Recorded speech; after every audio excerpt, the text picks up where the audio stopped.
Craving your next action-packed adventure? Audible delivers thrills of every kind on your command, like Project Hail Mary by Andy Weir, where a lone astronaut must save humanity from extinction, narrated with stunning intensity by Ray Porter. From electrifying suspense and daring quest to spine-tingling horror and romance in far-off realms, unleash your adventurous side with gripping titles that'll keep you guessing.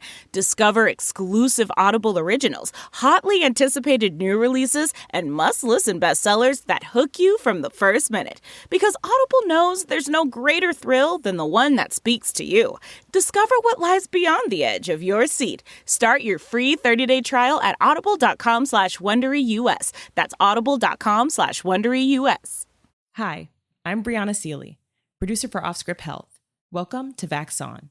Before we get started today, I'd like to tell our listeners about another show on the Offscript Health Podcast Network, FUMS. FUMS is a podcast providing information, inspiration, and motivation for living your best life with multiple sclerosis.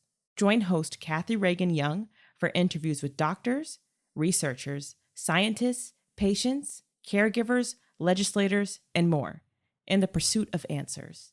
Check out the most recent episode on intermittent fasting with Cynthia Thurlow, a nurse practitioner, CEO, and founder of the Everyday Wellness Project.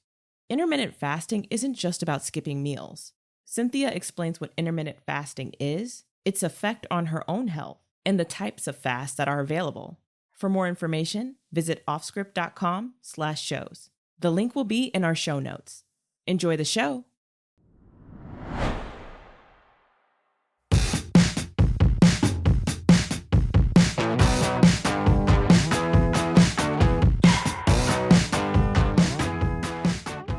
Hello, Elura. Hey, Matt. How you been? Hot. That's how I've been. Well, I understand that the Earth is going through some kind of temperature concerns. I thought you were going to say temper tantrum because that's what it feels like. Temper tantrum-perture. Yes. It has been so fucking hot, but today is better. Today is more livable here in the New Jersey area. We had this crazy torrential downpour in the city yesterday, and then everything got good. Oh, we didn't have that. It's like the city sneezed, and then boom. Yeah. No, we totally didn't have that. We must just be getting like the backwash from the city because we did not have a lot of rain, but it went from being like standing on the surface of the sun to being basically bearable. Yeah, just driving home, it's always fun to watch the temperature gauge in the car, like go up and down, depending where you're going. We're in Jersey, it was like 106. Yeah. On Staten Island, 103. And by us, 87. Balmy. Stop it. Really? Well, we live on the ocean. Oh, because you live near the water. Yeah. Yeah. That you would think Staten Island, which is near the water, would also have that. Right. But no. Yeah, I don't know. I just am enjoying that every single time I take my phone out, the phone tells me it's too hot to use. Well, I think we all know that, Staten Island is kind of like at the receiving end of God's magnifying glass. Well, yes. I think that's on the bumper sticker on Staten Island. Every tourist shop says, please kill us. Yes, exactly. We live here. First eat the pizza, then kill us. Oh, God, forget it. Yes. A deserved haven. Exactly. Unto itself. That's certainly one word for it. This episode not sponsored by the CVB of Staten Island. It is certainly not. All right. Do you have a COVID update for me? So not so much an update of my own, but I have to tell you about this story that I was writing yesterday. In my legal nerd way, I'm so totally fascinated by it. So, I mean, do you have anything personally COVID related to tell us before I just delve right in? I mean, the only thing I can speak to is that I started taking the subway into the city again instead of driving. Fine. And maybe 10% of the riders on the subway are wearing masks. Oh, yeah. No, everybody's done with that. I think we're done. Yeah, I think we're done. I mean, I don't know just if it's casting our smart. fate to the wind? So I'm going to warn you here. This episode of Vax On today, it's not uplifting. This is the episode of doom. Okay, you have been forewarned, listeners. And forewarned is indeed forearmed. All right, first segment. Take us down the path of I don't know, death and destruction. Yeah. So this is actually like this story, I think, is really interesting in a legal way. I wrote a whole article about this for Law and Crime. And basically, what is going on with Tyson's food is kind of an unusual outgrowth of just kind of a side effect of the pandemic. So here's what's going on. Wait, this is regular, normal Tyson's that we find in the supermarket. Chicken, Tyson's whatnot. of the chicken nuggets. Yes. Okay. So, and by the way, I don't know if you know about this, but Tyson's supplies like a lot of the nation's food. Something like 30% of the nation's meat comes from Tyson. So they're like, you might not realize it, but like everybody's eating Tyson. That's insightful and terrifying. Yeah, exactly.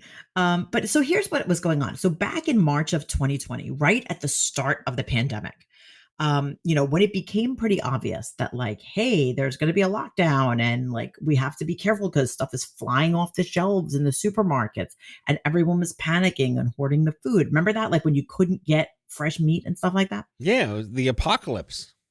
Right. And it was very scary. So at the time, there was a lot of talk about like the Defense Production Act and like was the federal government going to commandeer the food stores and the food producers, and none of that happened because frankly it just wasn't exactly necessary. But what did happen is that the federal government, specifically President Trump, had a phone call with a bunch of the CEOs of like the top food producing companies, and Tyson was one of them.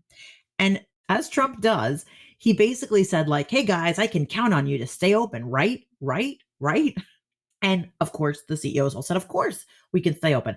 And I don't say that really as one of my many knocks at President Trump, because like, what else were they going to do? It was a time everybody was freaking out. And the federal government was saying to these companies, hey, look, we really need you to stay open because we need to not like run out of food. Right. So, that in and of itself wasn't so crazy. But what problem grew out of it is that these businesses were running in states that had their own coronavirus regulations. So, for example, Tyson's Chicken was running a plant in Iowa, and Iowa was shutting down all the businesses and saying that you have to keep the businesses shut. So, when the federal government said, listen, all you food producers, we'd really like you to stay open. They also said, don't worry about it. You're not going to get sued. We'll cover your liability. We'll make executive orders and stuff like that. What ended up happening in not just Tyson's, but in other businesses too, people went to work, they kept the businesses open, and then people got COVID and some of them died. So now there are lawsuits going on by the family members of these people that died from COVID at a Tyson's plant, saying, Tyson's, you disobeyed state law by keeping your business open.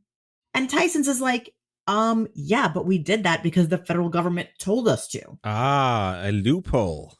Well, you would think, except the way that the federal government tells people to do things is that they like make a law about it.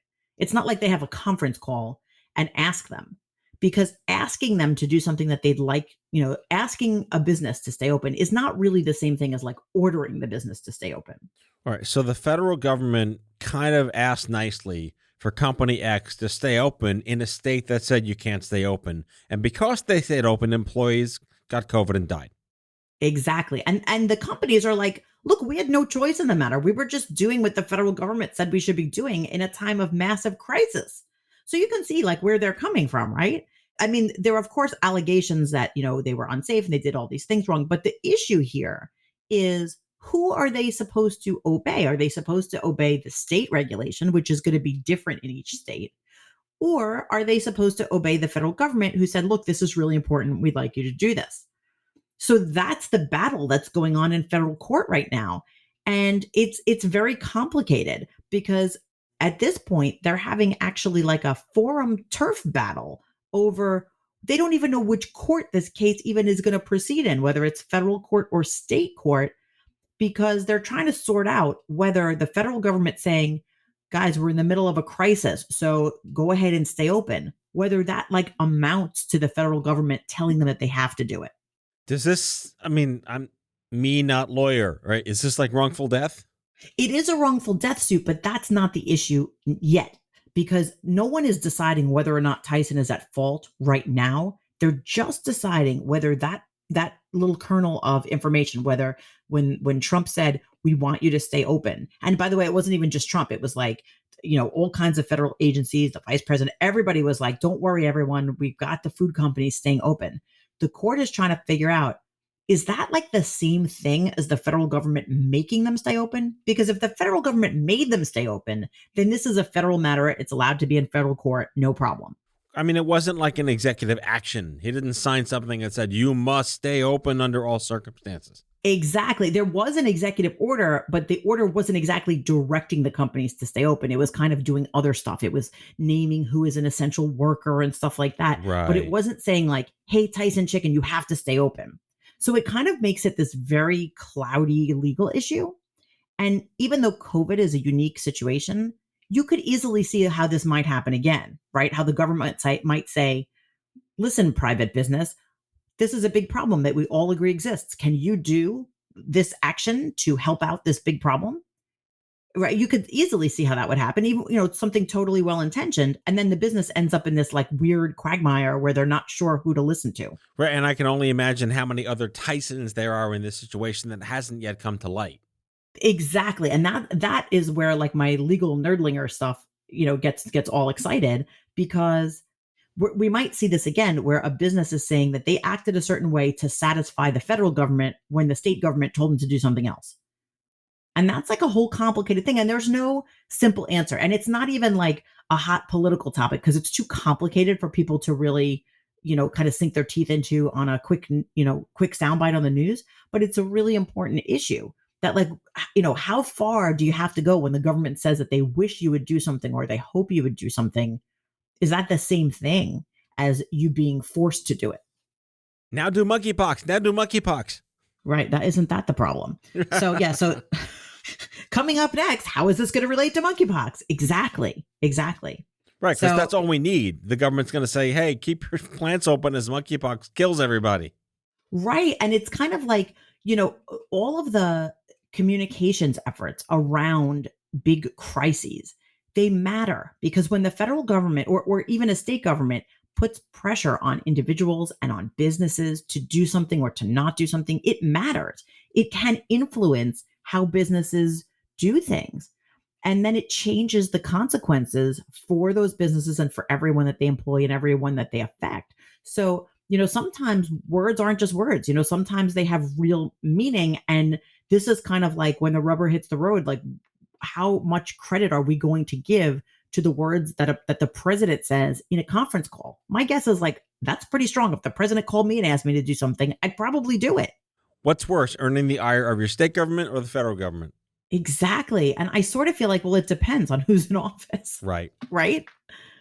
All I know is that I think most people, if they were running a business and it was a major time of national crisis and the president, no matter who the president is, called you and said, we want you to keep your business functioning because it's going to help mitigate a national crisis, most people would do it, especially if the government says, don't worry, we got you. You're not going to get sued over it. Don't worry about it. You'd be like, okay, the president just told me I'll be fine. So I think I think it's just a really interesting legal issue, and we'll see how this plays out. Agreed. And anyway, Speaking of monkeypox, our second segment is it's not going to kill you, but it might make your life miserable. Yeah. Remember we talked last week about how like it seems like it's getting bad? Well, the World Health Organization chimed in and said, hey, we're still here. Look at this. Yeah. They were like, it's a global emergency. So that's not good. No, it's not. Anecdotally, I've talked with several people this week some of whom got the monkeypox vaccine, and other people who said that they've seen several people who have monkeypox. Already? Yeah. So now, full disclosure, the person who told me that he saw numerous people with monkeypox is a healthcare professional in California. Okay. So I'm imagining that the reason he's seeing it is because he works in a hospital. Right. I mean, that's like scary to me. We talked last week on the show about how a COVID vaccine hesitant human being at my wife's office, declared that she's getting the monkeypox vaccine. Yeah. But I'm on the side of like, do I really need the monkeypox? Am I at risk for this? And is this just like a flipping of the coin with the COVID conversation? I mean, I think it's sort of bizarre that people are willing to easily trust this vaccine when they were so hesitant about the COVID vaccine. But at the end of the day, I feel like, look, vaccines are good. So if it is recommended for you, then go and get it. And I feel like I'm not going to make the determination myself about whether or not I need the vaccine. I will wait until it is recommended by state health authorities or my personal doctor. Right. And the article goes on to say, just for the listener's sake, that the vast majority of the latest cases have been identified among gay and bisexual men, and sexual contact with multiple sexual partners has emerged as an important risk factor. It echoes what we talked about last week. And again, it's not respiratory. It's based on intentional behavior. It is, but there's also some serious evidence that it is spreading among people in the same household, which makes me believe that, look, this is not just a sexually transmitted issue. This is not just a sexually transmitted virus. This is something that can be spread essentially by any close contact. I know that the data seems to show that it's only about touching, so that it's not necessarily airborne, and that I believe is a good thing. But while we do have this one segment of the population that seems to be disproportionately affected right now, it certainly doesn't mean that everybody else can just go about their business and not worry about it. So when do we buy our toilet paper? I refuse. I'm not buying the toilet paper. I'm just not. Okay. I will tell you, just for some context, I thought you might be interested in this. The World Health Organization, it did not say that monkeypox is a pandemic, because a pandemic has kind of a different definition. They are saying it's a public health emergency. That's not that common. There's only been 6 times that the WHO has declared a public health emergency, and they are the swine flu, polio, Ebola, Zika, and COVID. Now, if you think about those, do you remember like the hysteria over the swine flu? Yes, we thought it was the end of the world. And it turns out that it wasn't the end of the world, not because they were wrong about it, but because the virus just, I think, wasn't as contagious as they had predicted. So like it ended up not really affecting all that many people. And polio, by the way, the World Health Organization said that it was a public health emergency in 2014. So we're not talking about polio of the 1950s. We're talking about polio recently. They also said it's a public health emergency. And most of us are not really going around being terrified of polio, although full disclosure, you may after our third segment today. Uh-oh.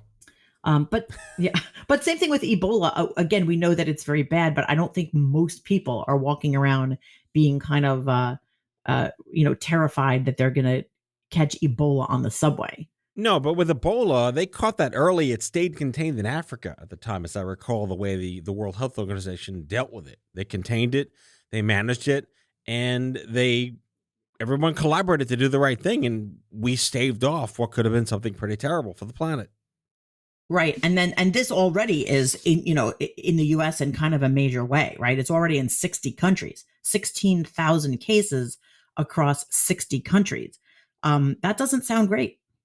Well, I can't help but notice you mentioned the word polio. So with that cliffhanger, we'll be back after the break.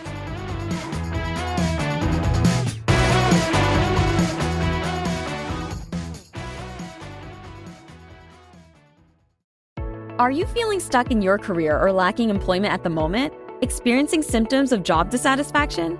You might be suffering from a common condition known as career stagnation. But don't worry, there's a solution. Monster.com.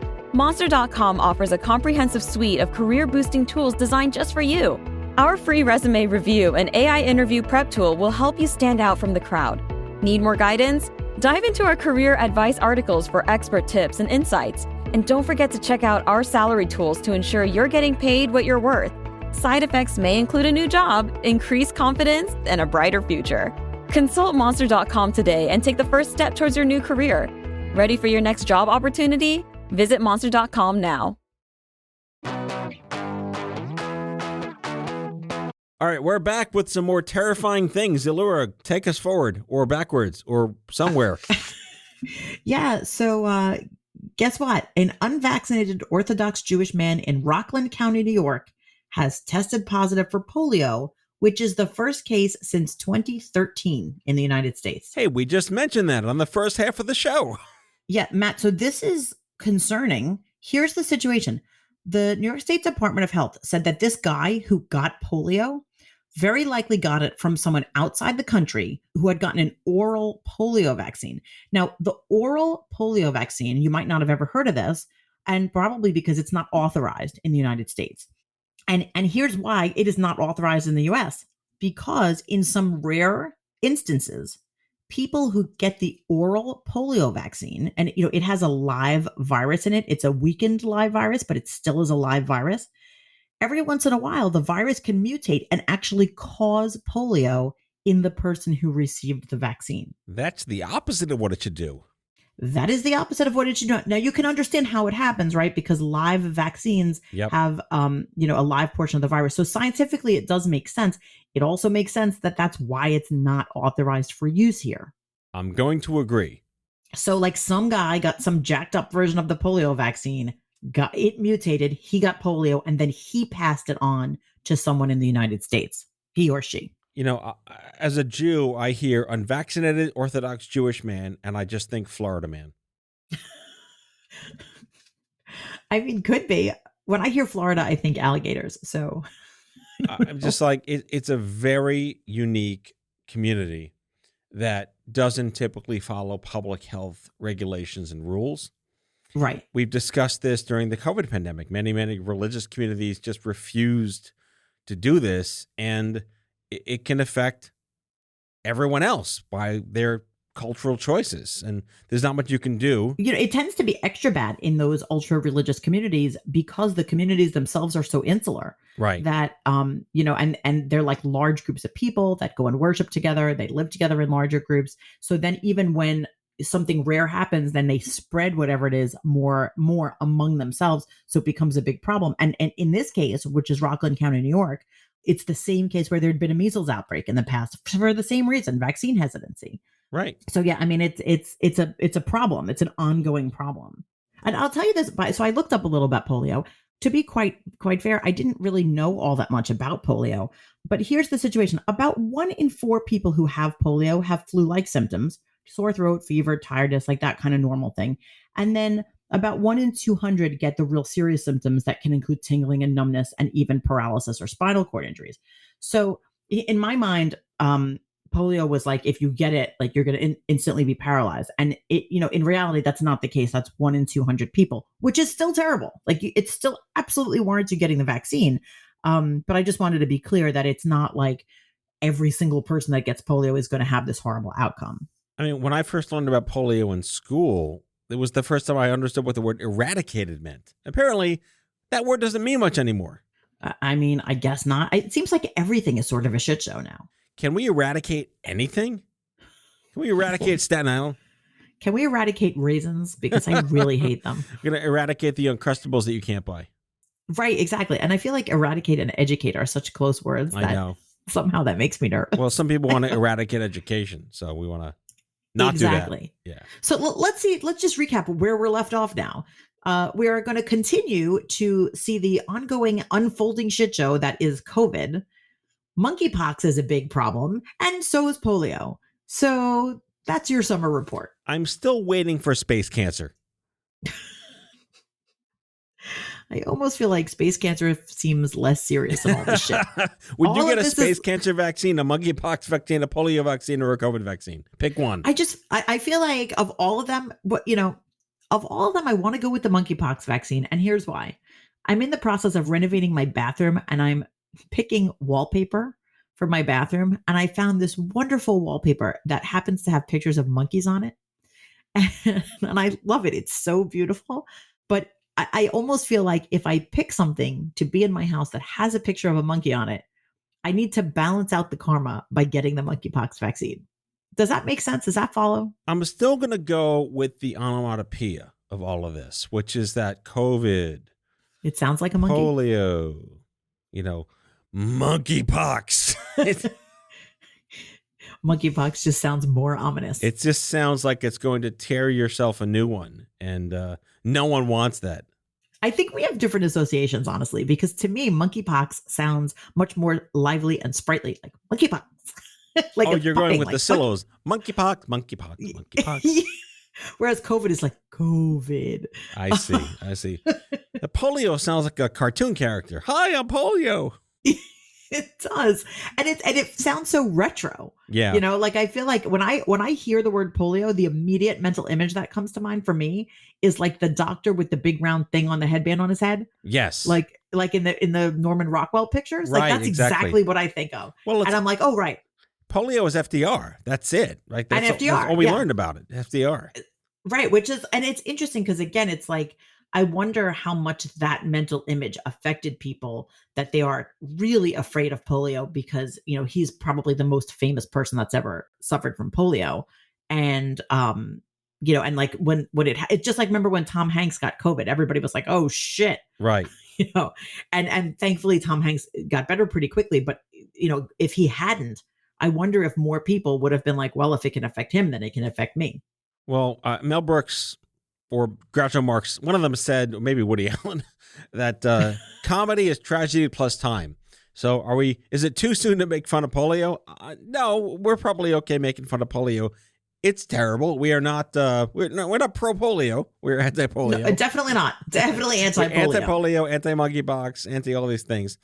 Anti space cancer, clearly. Anti paralysis, Yes. anti all of it. Yeah. We are pro try not to get sick. Yeah. Here's my message. Like, be careful out there, people. Like, God only knows what's happening. Like, freaking wash your hands, wear your masks, don't touch people that seem like they have some shit going on. Like, just like be as careful as you can. And like once in a while, go get a physical and ask your doctor if you should get a vaccine. Any vaccine. And if you need one, like go get it. Literally any vaccine for anything. Is that good medical advice? Like, go to the doctor, make sure you're healthy, go get yourself a nice little tune-up. Treat yourself like your car, like every 3,000 miles, just go on into the doctor, see how you're doing. Now I'm trying to think of vaccines you don't need.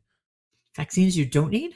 Yeah, like, I don't know. Like malaria? Like toe fungus vaccines or something like that. I'll take all the vaccines, honestly. If Jockey, it's going to stop me from having a problem. No, really, like if it's going to stop me from having a problem, like I am the quintessential would rather be safe than sorry. So like I am happy to get like loaded up on whatever you got to like avoid a problem later. If they could give me a vaccine for me to keep my house neat, I would totally take that vaccine.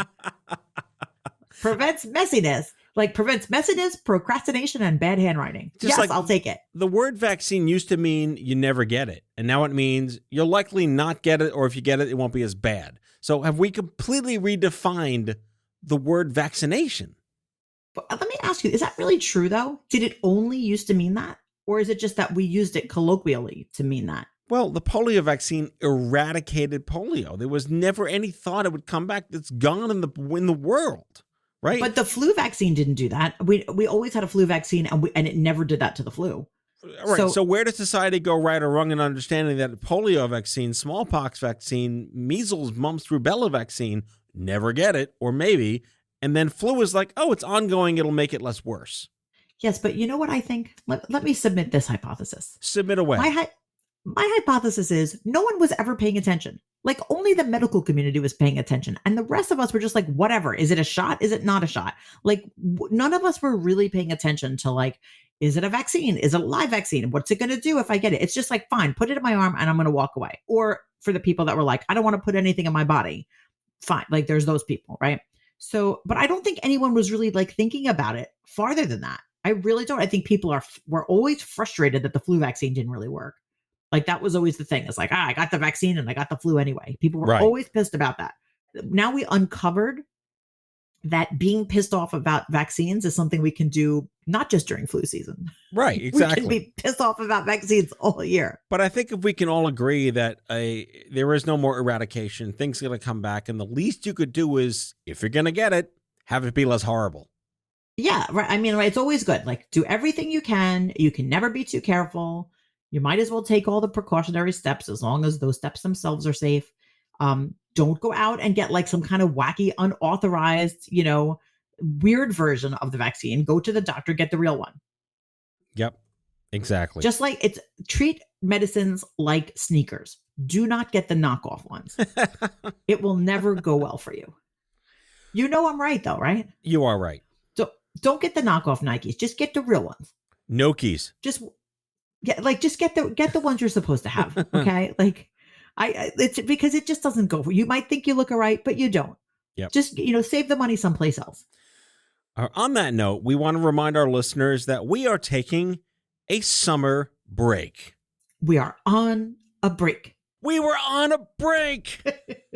In the words of Ross Geller, we are on a break. Yes.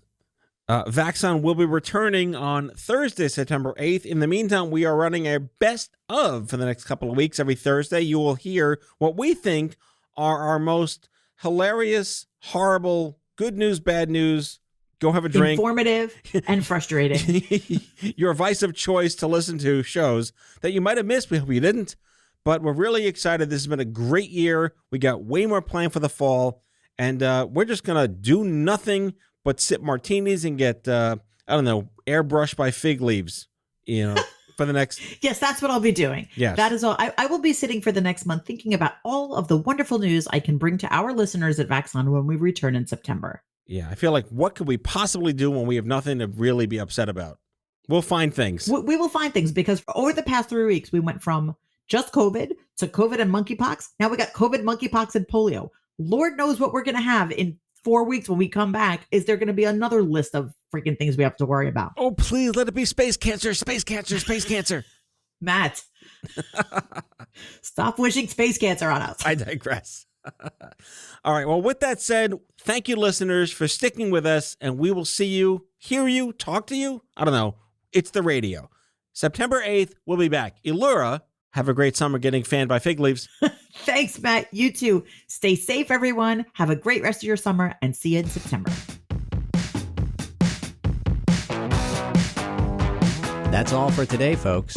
If you like today's show, the conversation continues on Twitter at VaxonPod. That's VAXON Pod. Be sure to subscribe, leave a review, and tell all your friends to listen. Vaxon is a product of Offscript Media. Our executive producers are Matthew Zachary and Elura Nanos. Our senior producers are Brianna Seeley and Andrew McDowell. It is mixed and edited by Brianna Seeley. Our theme music is by Chair Model. For advertising and media inquiries, email media@offscript.com. Hit us up at contact@offscript.com to share comments, feedback, and make recommendations. For more information, visit offscript.com.